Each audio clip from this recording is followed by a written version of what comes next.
this business of subtle shifts for spiritual development, I think first we have to start by saying, what is spiritual development? What do we mean when we talk about spiritual development? And I think of three things when I think of spiritual development.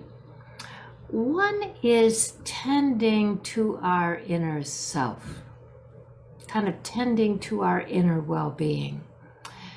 The second is reclaiming who we really are, reclaiming our innate qualities of purity, peace, love, goodness, kindness, all of that. And third is developing mastery over what's going on inside of us. Because that's the world we're in, right? Our thoughts, our feelings, our memories, all of those things. So when I think about spiritual development, that's what I feel that we're talking about. Sort of who are you as a spiritual being and how do you manage in the world? I'm also going to warn you that where I am, they're doing some construction. So every now and then you're going to hear a little bit of noise. So sorry for that. So most of us have a habit of extroversion. Most of us have a habit of fixating on what's going on outside. So fixating on the news, which can be very distressing, and fixating on what's going on in our circle of relationships, what's going on in our families, what's going on in our neighborhoods, what's going on with our friends. And if your world is like my world, a lot of the things going on are a little bit distressing. Surgeries and marital problems and kid problems and all kinds of things that you really want to be helpful. And you know people are needing a lot of courage right now. So we tend to get drawn out into that, drawn out into the things going on in the world, drawn out into what's going on with the people around us. And of course, what's going on with the body, with our own bodies. And then we also tend to get attracted to either the future or the past. And we tend to have a little bit of, some of us have a preference for one over the other. If I could talk to you, I would ask you to say, maybe you can raise your hand. I think we can do that. Let me ask you, how many of you tend to go to the past? If you could just click your little raise hand thing and let me see if I can get a sense. How many of you tend to go to the past? So how many of you, that means you tend to think back to things that have happened, sometimes with sorrow, sometimes with joy, but a lot of times with regret. I wish I'd done this, if only this had happened, replaying this whatever's happened in the past. So I don't know if I can see this or not. Well, we had 4 hands and we're down to yours. Okay. Well, I'm just trying to see how I see them. And Michelle goes to the future. Okay. Yeah. So yeah, these tend to be habits. Future people either do one of two things, right? They either invent and kind of dream about the future, or they worry about the future. All the things that could happen, try to anticipate all the things that could go one way or the other. And people who live in the past tend to either they get nostalgic or they have sorrow. So what do we want? We want to be here now. In the words of that famous book from the 60s, Be Here Now. We want to be in the present. Anxious about it. So, no wonder, right? I mean, there's a lot of things to be anxious about. And so when we are moving through the world, this tendency to fixate on the big story, the Supreme Court, the the war in the Ukraine, whatever, fixate on families and communities, and then think about the past and the future, or about other people. What's going on with this family or that family? How does that compare with us, etc.? So these habits of the mind and heart pull us into inner states that don't serve us very well. They pull us into states where we're living in worry, or we're living in sorrow, or we're living in fear, or we're living in anger, right? We have something like this going on inside of us. Now, as you know, if you are a regular here, which some of you are, what happens to us when that's the state of our mind and that's the state of our heart? So it's also the state of our body. It's also the state of the atmosphere around us. In other words, as we move into a room, we take with us our worry, our sorrow, our anxiety, our fear, our anger. It travels with us. It affects our relationships. Because when we engage with someone, if I'm engaging with you from a place of sadness, you're going to feel my sad inside song. You're going to feel my reluctance. You're going to feel my anxiety. I'm going to be telegraphing that to you. And so the way we connect will be affected. It will inhibit our relationship. It'll affect you at work.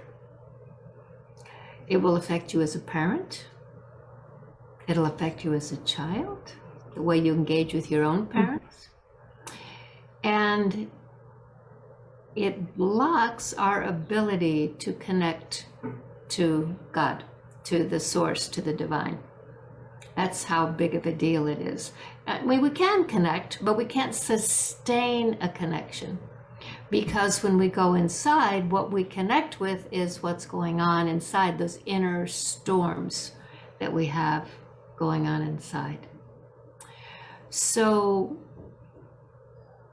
and I would say it's only getting more challenging, right? Because the situations are getting bigger, and so we tend to be even more pulled, and then we find ourselves wondering why we're struggling, right?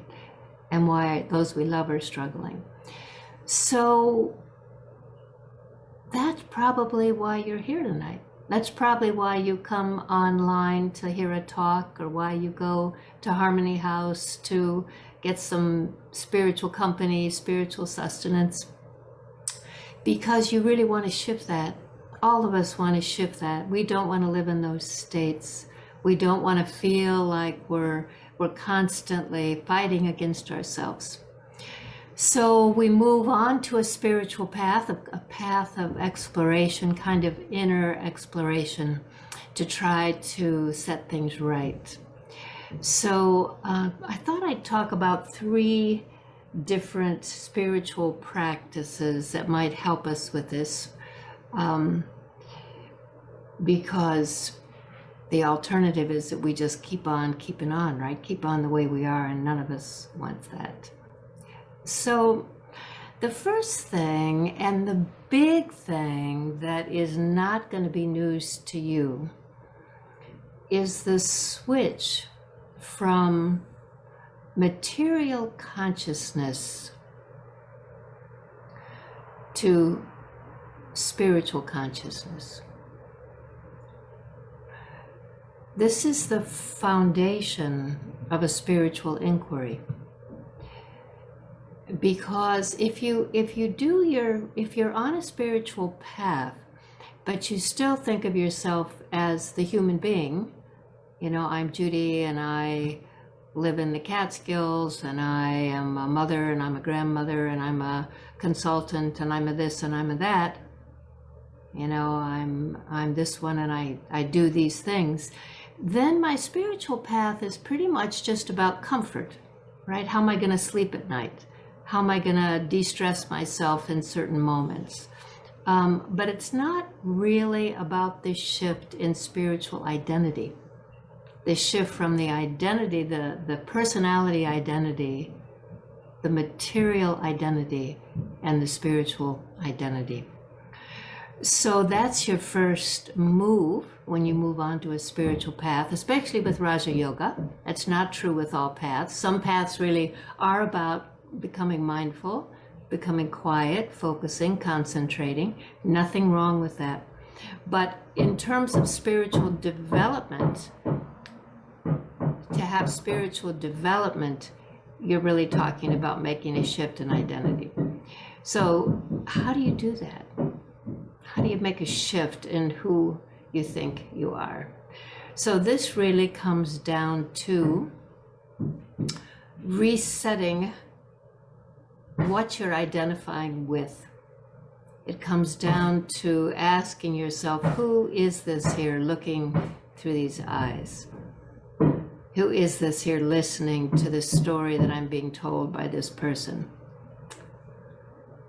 Who is it who's responding or reacting to what just happened? So it's about resetting so that you are experiencing yourself to be this inner being, this eternal being of light. Now, this is a big project.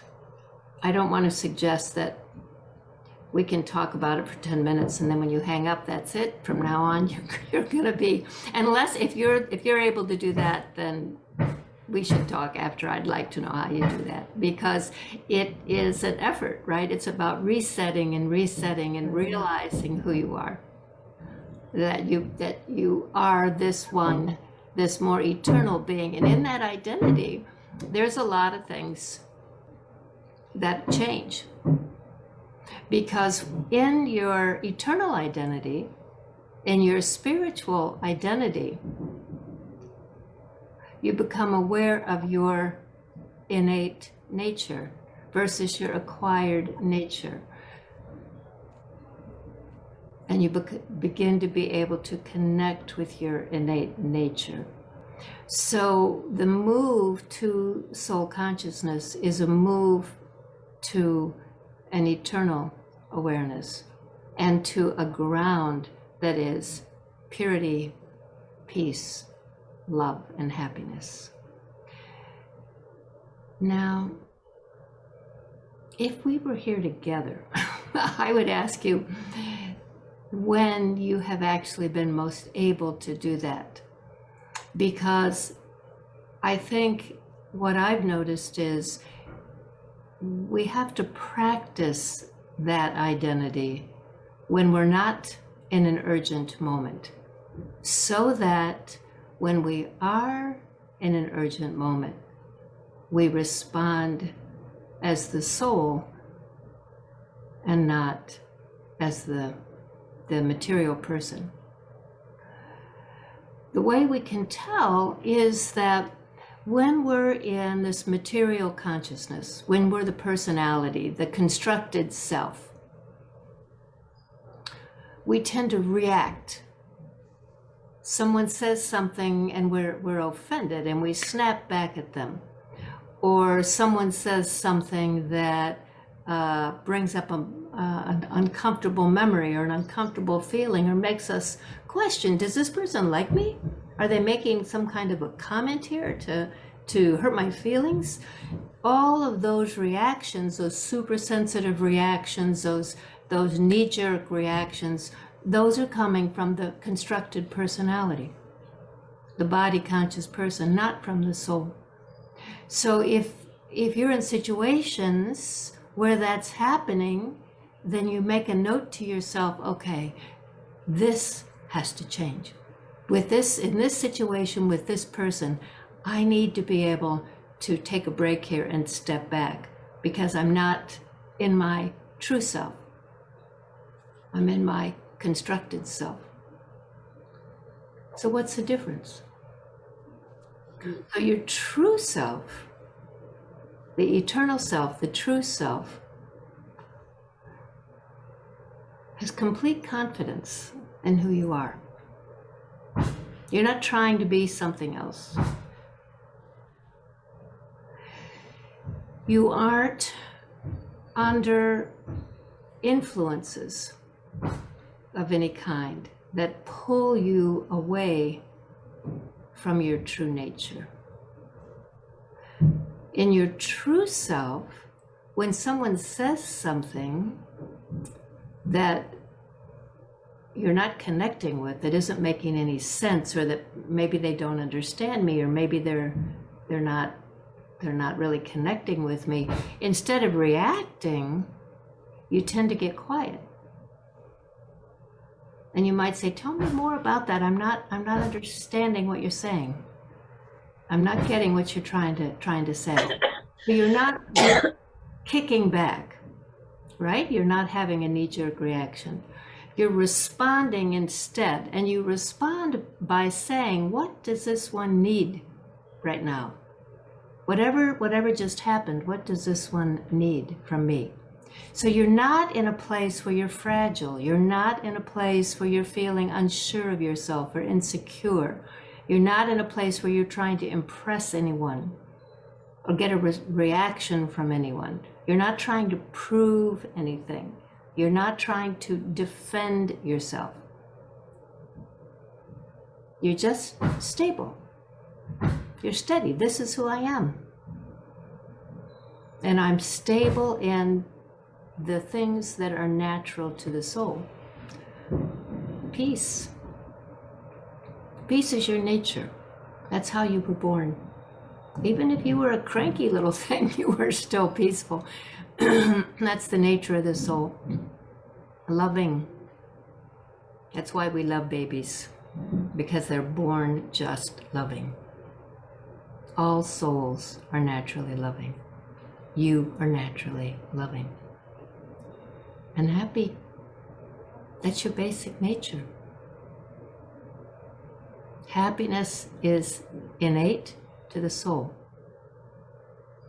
So the other states you live in, the states of worry and anxiety and fear and anger and sadness and all of those other, jealousy, whatever, those aren't you.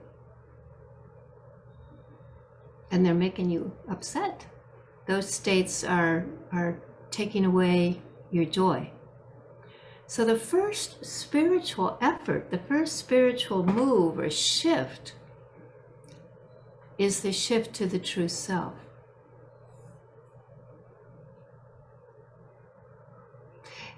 And with Raja Yoga, the practice is remembering. It's remembering the true self, and it's remembering who you belong to. Those two things sound so simple. It is simple, but it takes practice. So when you continue to reset in your true nature, when you sit in a state of remembrance for 10 minutes, for 15 minutes, for a half hour, and you're connecting with who you really are, and your true qualities. If you do that continuously, then when you're in a crisis, it happens naturally. You naturally go to that state. And when you're in that state, then you're naturally able to serve. It helps you, it prevents you from being influenced by all those things going on around you. It allows you to connect to something very steady and stable, and not get pulled off. So I would say this business of soul consciousness is your ground, your spiritual identity, and then invoking this true nature. Now, what happens to us is that we get very influenced. Actually, Sister Mohini said recently, we get influenced and we get impressed, when actually what we need to be is inspired. So how do you know if you're being influenced? How do you know that something is happening that is taking you away from the true self? So what happens when there's influence is that the mind goes there. The mind is pulled. So if you're influenced by the outside world, if the Supreme Court decision on Roe versus Wade really changed your day, one way or the other, and your mind keeps going back and back and back, you keep replaying that in your mind. Or if the situation in the Ukraine, or whatever, some news story that's going on, you find yourself thinking about it. You'll be walking along, doing your day, and you realize that your mind is not with you. It's there, pulled. Or you'll be thinking about a family member, somebody who you're really worried about, or somebody who you're angry at, someone who has disappointed you, and your mind will go back and back and back to that person. Or your body. This hurts, or that hurts, or what about this diagnosis, or what about this surgery? Or you replay a scene, something happened, and you replay that scene over and over again. I wish I'd said this, or I should have said that, or this is what I did say, and I'm glad I said that, right? As your mind goes to those things, it's a kind of bondage. You're not really free when your mind is doing that. You're not in the moment that you could be in, right? You're not present with whomever is with you. You're not noticing what's going on around you. In that state, have you ever missed your turn when you're driving, or stumbled off the curb and twisted your ankle, or forgotten to buy something at the grocery because your mind is spinning on this other thing? That's influence. And it's the wrong kind of influence. This is the kind of influence that pulls you away from the strength of your true self. So what do we do about that? You've probably tried to not be affected by that, I'm guessing. Most people make that effort. But what really works? What can you do if you find yourself being pulled and pulled back to the same scene, same person, same situation? So there's a technique that we learn, and it's bigger than a technique, really. It's called a full stop. A full stop. It's just like if you're driving in your car and you want to stop your CD player or your audio from playing, you hit the stop button, right? Those two little marks. It's what you do with your mind. Because each of us has these little movies inside of the mind. Like, I have a friend who is very upset about injustice, all kinds of injustice. And so every time she gets triggered, the injustice movie plays. And we were just talking about this because she was so distressed about something that had happened. And we talked about how this injustice movie starts playing. Now, each of us has those movies. For some, the movie is called I'm Not Loved. For some, the movie is called The Neighbors, or someone else has a better something than I do, like a jealousy kind of thing. For some, it's an insecurity movie. It's about, will I be liked? Will I be noticed? Will I be accepted? And scenes are played from the past about when I wasn't accepted, or how I might not be accepted, what it might look like, what they might say. All these movies that play about what someone said, something that happened from the past, something that could happen in the future, these movies run inside of us automatically. There's nobody in the projection booth. They're just running. And because they're running, they are running us. So every time the injustice movie runs, the person feels indignant. It's not fair. Every time the low self-respect movie runs, the person feels sad. Every time the movie runs about jealousy, then we feel disturbed.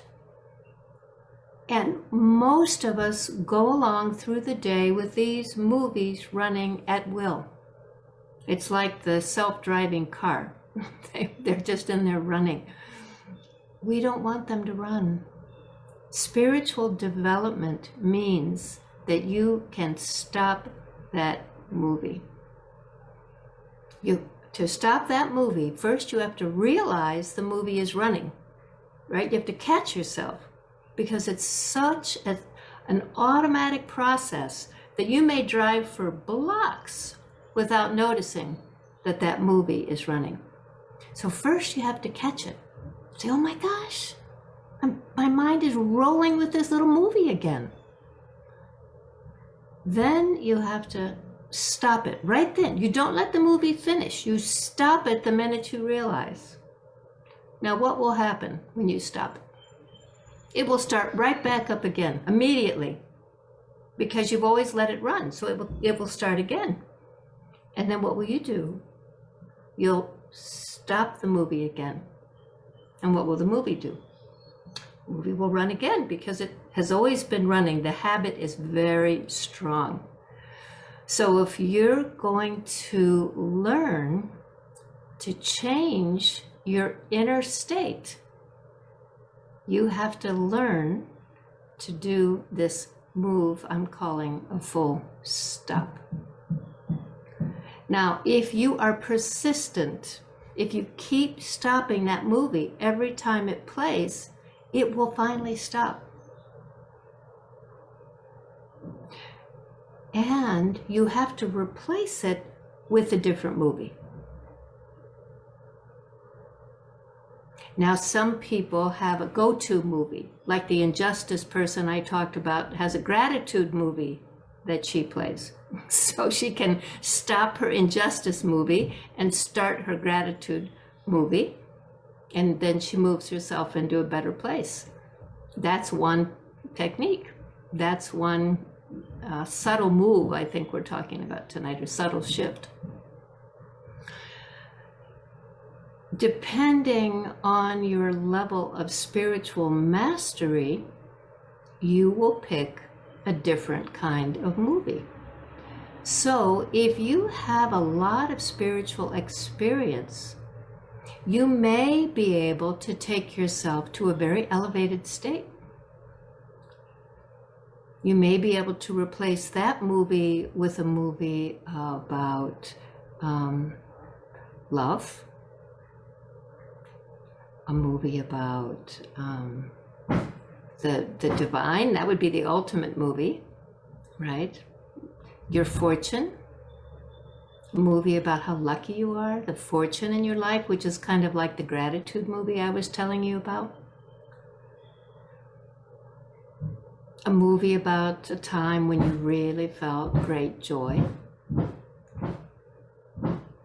So the more elevated your treasure store or your inventory or your closet in your mind, the more beautiful things you have put away, the more you have to call on.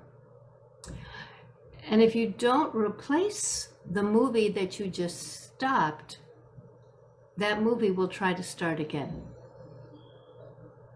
So it's really important that you replace that movie with another movie, a better movie, a lighter movie. And you have to ideally pick something that's really, really beautiful or awe-inspiring. You can think of a time when something spectacular happened that warmed your heart. You can think of someone you really love. And if you could manage it, you can think of the divine. You can go to God, who is a waterfall of love and peace and purity, compassion, kindness, joy. So your task on the spiritual path is to cultivate more of these positive and elevated states so that when you need them, you can call on them. And you do that in meditation. So you can, most people when they're meditating, most of us have a morning practice and an evening practice. So in the morning, we think about something, we put our concentration on something that we think we'll need for the day, or something inspiring. Could be joy, could be love, could be peace, could be something we think we'll need that day. And we focus on that. We invoke that because it already lives in the soul. We don't have to go find that somewhere else. It already is a capacity of the self, the true self. So you locate one of those things, you pull it forward, and you give yourself the experience of that thing. And if you have developed a way to connect to the source, to your spiritual parent, which is the wellspring of those qualities, then you go with your little bit of happiness and you connect and you get joy. Or you go with your little piece of love and you connect and you get oceans of love. Or you go with your little piece of peace and you get an ocean of peace. So when you make that your practice, then what happens is in the mind and in the heart and in the intellect, the discerning part of the self, that becomes the inner atmosphere. And then once you've developed that, now when you need to replace the movie, it's right there because you just had it this morning. So that connecting between the spiritual practice and the full stop, that's a way to build capacity. In the morning you do, and in the evening you do your spiritual practice, and then during the day, when those movies catch you off guard, you stop the movie and replace it with this other thing. Another way to think about the full stop is traffic control, which is the Brahma Kumari's practice of stopping on the hour for a minute. That's a really good practice for this full stop, because whatever you're thinking about, you interrupt that thought and you hold a higher thought. And then that gives you a different state. You can shift your state in just an instant. So, how might we, a question here, how might we use this in the more than critical place of employment, which is not at all spiritual? Well, okay, I would say that because you are at root a spiritual being, every place you are is potentially a spiritual place. I mean, who are those people around you in the workplace? All those cranky personalities and difficult people and bosses that don't understand you and employees that aren't showing up or whatever else is going on. Their true nature is spiritual. There are no non-spiritual people. There are people who don't know that they are spirits.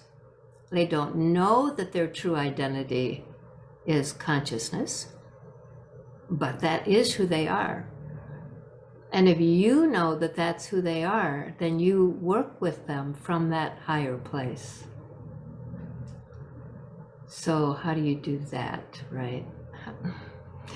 Well, as I said a few minutes ago, one part of it has to do with not reacting, because that's how we get in trouble in all of our relationships, work, home, etc. We have that quick reaction. Someone says something and we just shoot back at them something. And now we're in a bit of a tangle. right? Whenever we disagree with someone like that, we get tangled up with them spiritually. Little bondages form, and little cranky relationships, and little grudges and prejudices and things form. So you really don't want that. So when you're in the workplace, and with, without an actual example, I'm speaking a bit hypothetically here, but your intention is always to speak to the other one with respect and regard, no matter how they behave. Not so easy, right? I mean, sometimes you just want to kind of treat them the way they're behaving. But actually, the higher ground you're on, the more you are able to look at them and look with compassion, realizing sometimes we say that actually that mood or that emotion has them. So anger has them. Disheartenment has them. Disappointment, jealousy. That spirit, that energy of jealousy or competitiveness or anger or whatever owns that person. It's got them in its grip. That the best self of that person is unable to get loose because they're in the grip of anger. Now, if you are in a body conscious state, you will respond just as you've been treated. So if you're treated in anger, you will respond, you react in anger. Or if you're treated with jealousy, you'll react with jealousy. And then if you do that, what comes back to you? Anger and jealousy, right? What goes around comes around. But if you have been practicing meditation, you've been invoking these states, you've been invoking a state of peace, you've been invoking a state of love, human love, not romantic love. You've been invoking states of joy. Then when someone lashes out at you or behaves poorly, you can stay on your higher ground of the true self. And you can respond to them with regard. Now, why does that matter? How does that change anything? So if someone's behaved badly with you, and you are able to put that full stop that I'm talking about, right? You're able to, don't let your reaction run. Don't let your indignation movie run.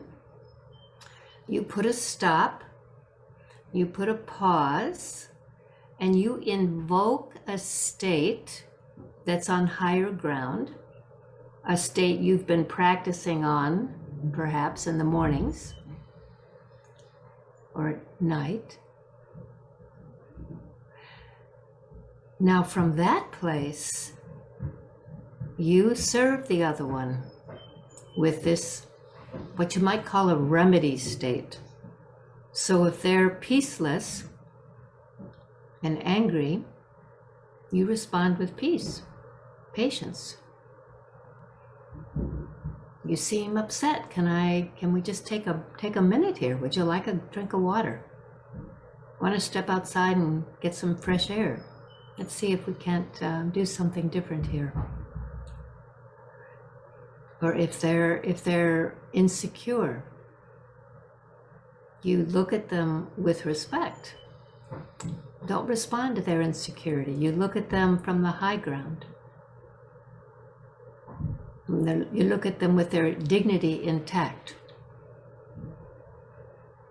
So what you're sending then cannot be any better than your inner state. You cannot send peace if you're erupting inside, right? You can't send regard or dignity if you're feeling disrespectful or disrespected. you have to be able to put the full stop and take yourself to that higher ground. Once you're in that state inside, once that's the state of your awareness, now you can offer that to them. When you do that, regardless of how they receive it, you have ended that entanglement that you were having before with them. So before, when you reacted and they reacted and you reacted and they reacted, and you were in this kind of vicious cycle, this kind of bondage, where you just wanted to avoid them. I just don't even want to see this person. I'd like him to report to somebody else, or I'd like to get a different boss, or I'd like to be transferred to a different place. But once you shift where you're coming from, you actually end that cycle, because it takes two to do that. One person can't do that by themselves. It takes two of you to do that. Yeah. Right? Can I add something to that briefly? May I? Mm-hmm. I found that as a beginner with these wonderful methods, if I felt that I didn't know quite how to handle it, a very powerful tool I used and still do is silence. Mm-hmm. And that automatically stops what can escalate. Do you agree with that? Well, I think it depends on what you're feeling in the silence, because a vibration can come through without words.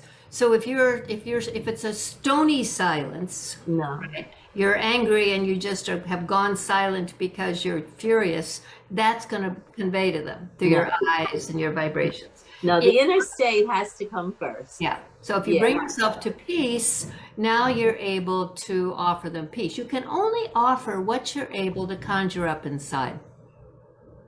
Right? So this second shift then is about a full stop, not letting that automatic movie run, not having your automatic reaction, putting a full stop and invoking a higher state, which is available to you because you have been practicing, right? That's what your spiritual practice is about. In the mornings, in the evenings, when you get a chance, you bring yourself to peace. I, the soul, am at peace. I am an embodiment of peace. I, the soul, am naturally loving.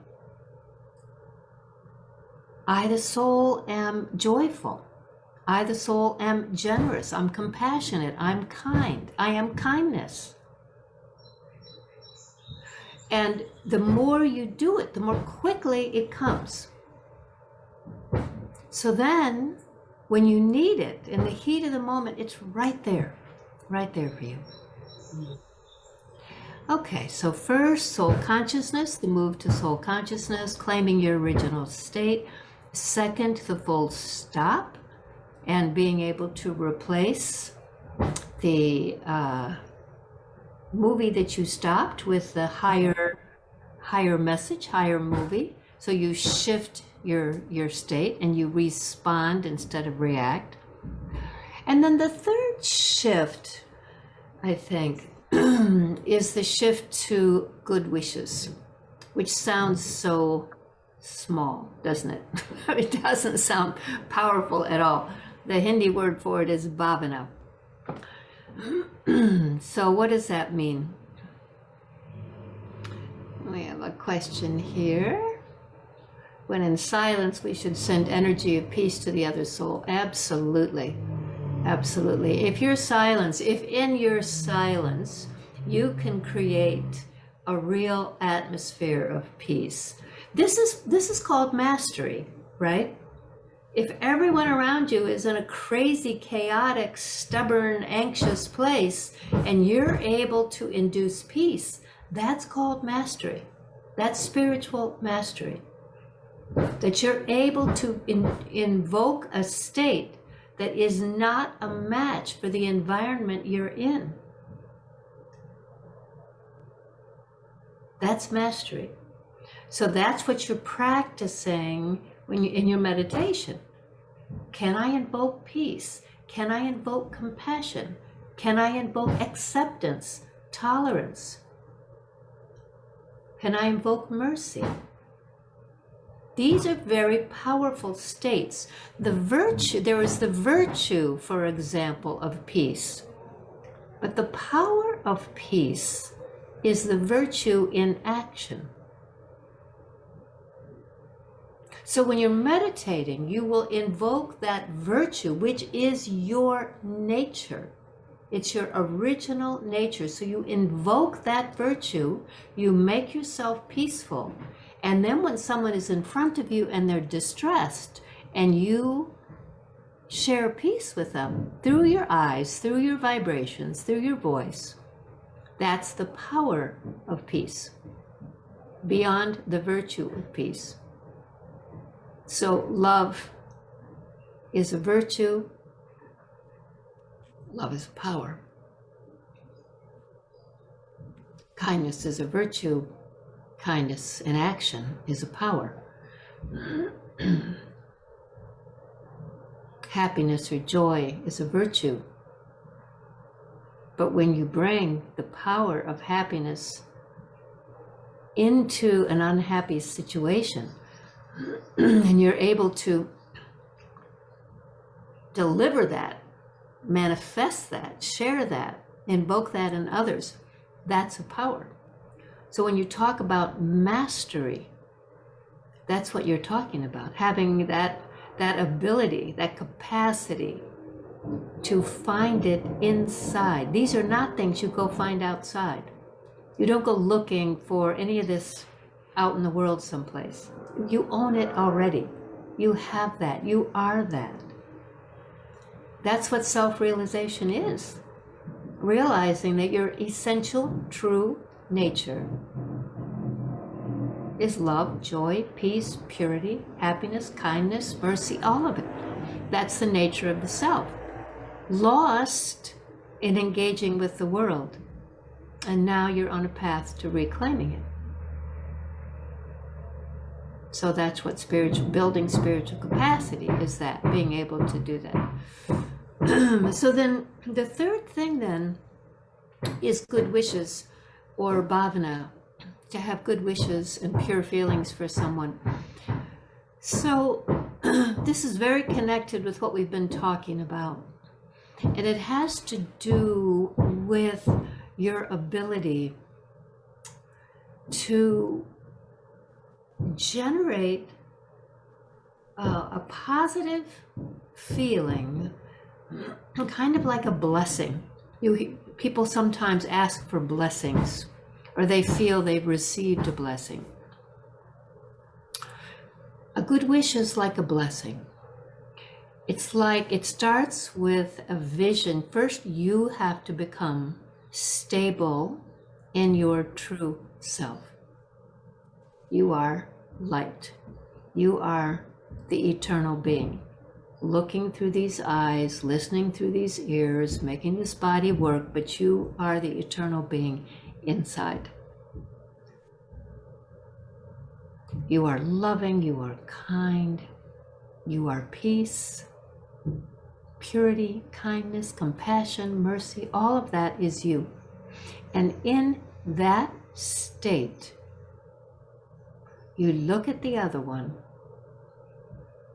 and you share that with them. So no matter what's going on for them, you have real good wishes for them. And they do not need to be in front of you. You can have bhavana, or good wishes, for somebody that's on the other side of the world. For somebody who's about to go into surgery in a hospital someplace. For somebody who's just had a dreadful thing happen to them and they need a lot of spiritual support. Because a thought is a thing, right? Just because you can't see the thought, just because it's not a word that's written somewhere. So if you have the thought of unlimited love, and you send that thought to someone, think of someone you know right now who needs unlimited love, and you briefly touch that person And you're pulling the unlimited love from the source and you're sharing it with that person. It's a pure good wish. May things be all right for you. May you be safe. May you be loved. May you feel protected. May you know who you really are. You are my brother. That quality of thought, when you share that with another soul, they receive it instantly. Instantly. And it's comfort for the soul. And who benefits first? You do. Because you produced that elevated thought and then you shared it. So first you benefit and then you share that with the other one. Now, what happens when someone gets your good wish?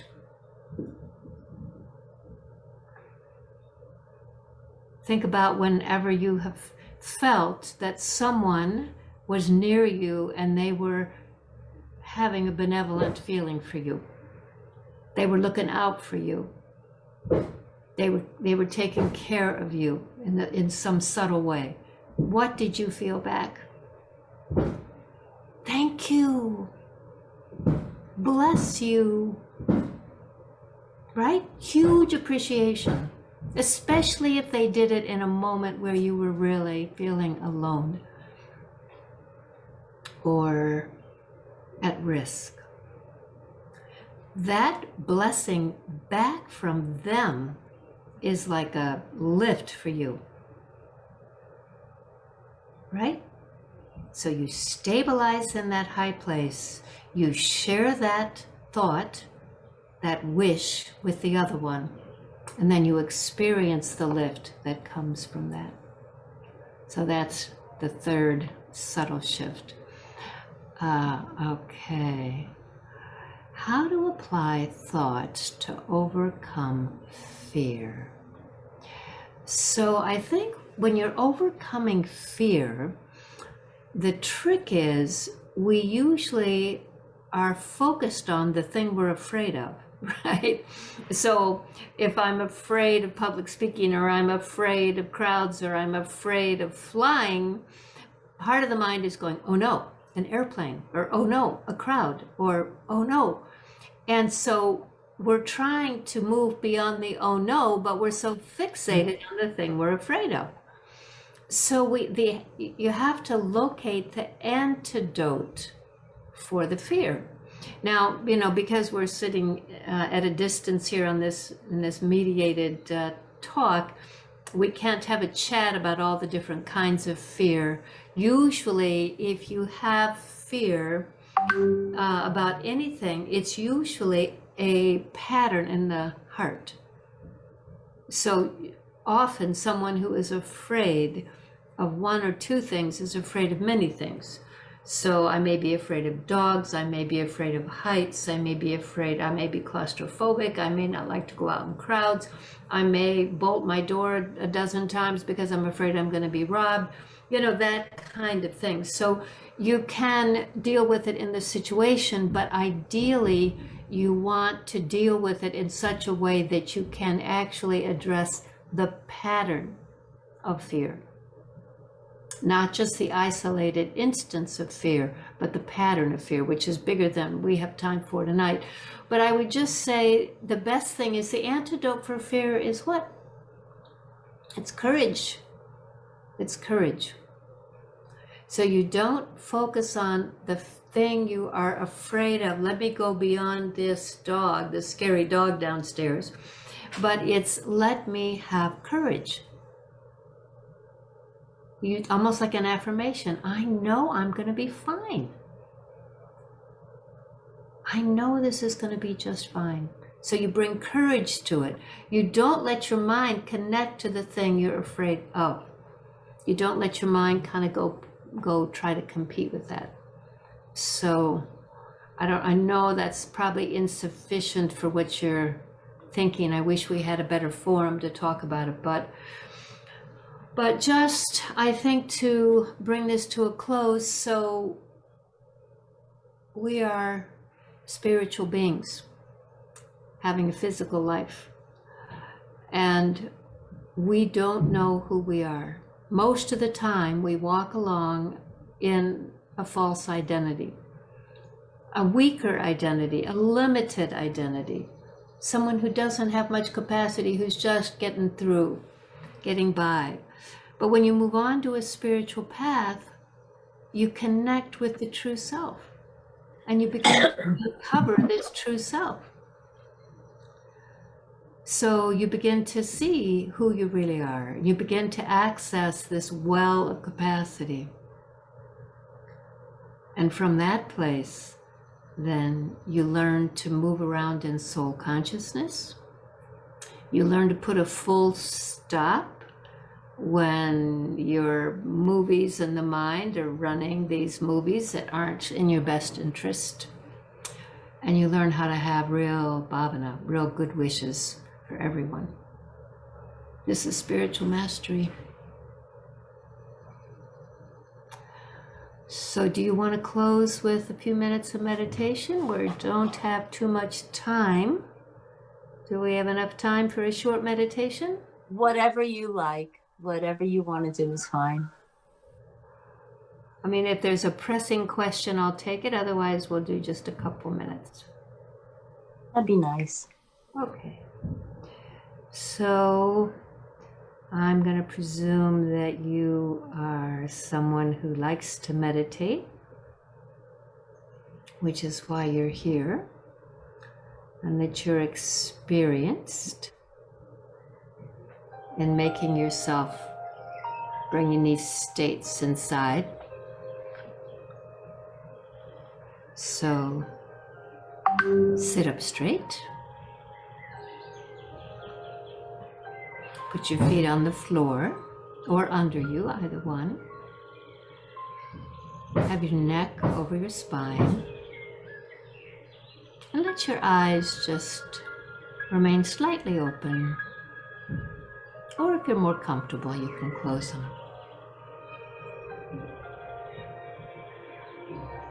And take a few deep breaths. And with each breath, remind yourself of the true self, who you really are.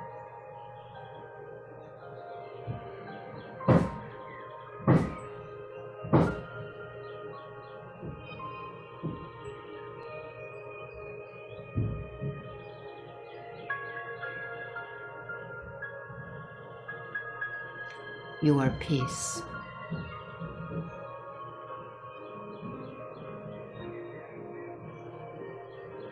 You are so stable, so unshakable, that nothing can pull you off of your peace.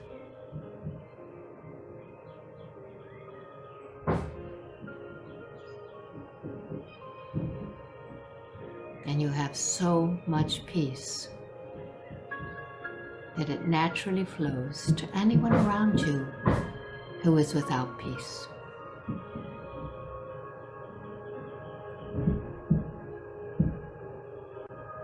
So for a minute,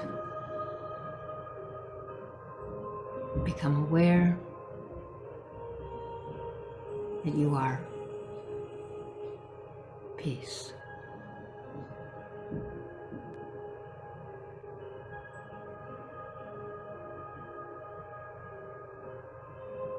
Feel your heart completely at peace.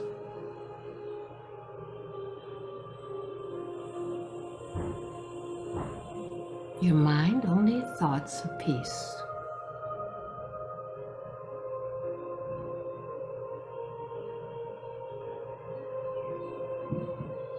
Every cell in your body is at peace.